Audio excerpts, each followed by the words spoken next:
Doug Lesmerises and Nathan Baird at the NFL Scouting Combine in Indianapolis on Friday. We're in the big hallway out front. You can see the media entrance right here. We go in there. That's where we go in there and talk to players. Lucas Oil Stadium, where the testing is just down the street.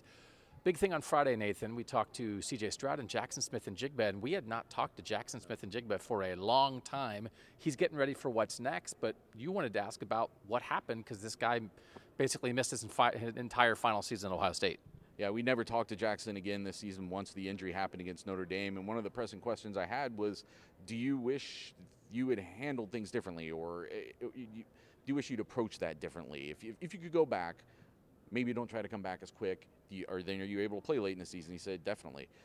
He wishes that he had just, because he never experienced a hamstring injury, I don't think he really knew how his body was supposed to react to some of those things. And he was the one, and he says he was the one pushing to get back on the field because you think you're going to get back and stay on the field. But in his case, he came back and then had to sit down again, then came back and then had to sit down again, and then ultimately wasn't able to come back until he finally got that. He was hanging on until he finally got that word that he wouldn't be able to play in the national championship game no matter what.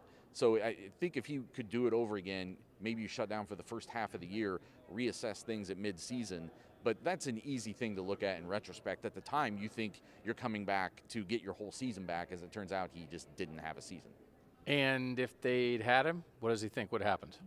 He said they definitely would have won a national championship if they'd had him, and I think there's reason to believe he would have made a difference against Georgia in that championship game, especially with Marvin Harrison Jr. coming out. But again, very easy to say in retrospect. Yeah, no, I don't think many people disagree with that. So then when you miss that much of the season, it's like, okay, well, the Combine's the next goal. He's going to do most of the stuff here, testing on Saturday for the receivers. Not everything, though, right? Not going to run the 40. A lot of guys really, specialize and train for the 40. He said it's only been 2 or 3 weeks since he came back and has felt 100%. Hasn't had as many reps in the 40 yet as he wants. He's going to do that at Ohio State's Pro Day on March 22nd. But all the other events he expects to do on Saturday. I got to watch also with Jackson. Jordan Addison played at USC this past year, was at Pitt before that, Biletnikoff winner 2 years ago. I think similar kind of guys. I think the testing will matter for both of them, both probable first-round receivers. So keep your eye on both of those. Try our text at 614-350-3315. 2-week free trial, all kinds of OSU information there. Read cleveland.com/OSU. And, of course, we know you're listening to our Buckeye Talk podcast, big bonus Saturday podcast, a 6th pod this week, where we'll be talking even more about C.J. Stroud and Jaxon Smith-Njigba. Hey, we saw Zach Harrison before here, right? We saw Zach. We'll see if he comes by again. You just stand in the hallway. You run into people sometimes. He's Nathan Baird. I'm Doug Lesmerises. Thanks for watching.